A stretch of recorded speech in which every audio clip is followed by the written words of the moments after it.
আসসালামু আলাইকুম, আশা করি সবাই ভালো আছেন। আজকে আপনাদের জন্য থাকছে একটা স্পেশাল কাঁকড়া ভুনা রেসিপি। আমরা এখানে আধা কেজি পরিমাণ কাঁকড়া নিলাম, কেটে ধুয়ে পরিষ্কার করার পর এগুলা হালকা তেলে লাল হওয়া পর্যন্ত ভেজে নিয়েছি। তেলটা গরম হওয়ার পর আমরা এখানে দিয়ে দিব পেঁয়াজ, কাঁচামরিচ, তারপর দিব লবঙ্গ, এলাচ, দারুচিনি, তারপর দিবেন 2 থেকে 4টি পরিমাণ তেজপাতা।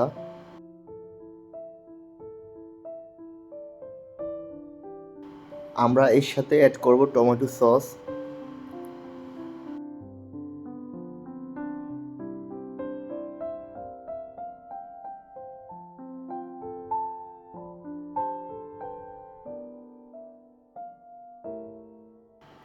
এর সাথে আস্ত টমেটো কুচি কুচি করে কেটে দিয়ে দিলাম,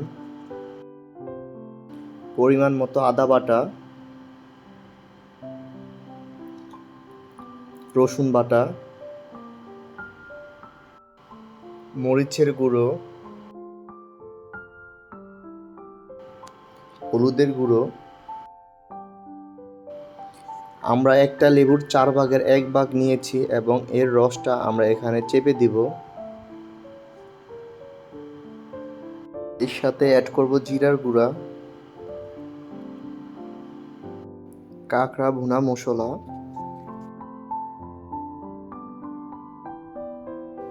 স্বাদ মতো লবণ। এই পর্যায়ে আমরা এর সাথে অ্যাড করব আমাদের আগে থেকে বেঁচে রাখা কাঁকড়া।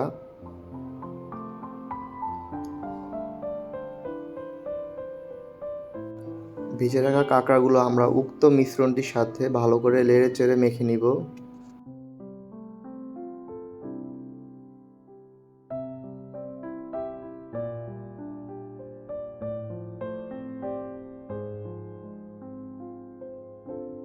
এই পর্যায়ে আমরা ব্যবহার করব 1 কাপ পরিমাণ গরম পানি। আপনারা অনেকে কাঁকড়া ভুনা পছন্দ করেন কিন্তু কিভাবে রান্না করবেন সেই পদ্ধতি জানেন না, তাই আমরা আপনাদের সাথে আজ হোটেল স্টাইলে কিভাবে কাঁকড়া ভুনা বানাবেন সেই পদ্ধতি শেয়ার করলাম। এভাবে কাঁকড়া ভুনা তৈরি করে আপনি তাক লাগিয়ে দিতে পারেন পরিবারের সকলকে। রান্না হবে সুস্বাদু ও মজাদার। এরকম আরও মজাদার রান্নার রেসিপি পেতে আমাদের এস আলিফা ব্লগ চ্যানেলটি সাবস্ক্রাইব করুন।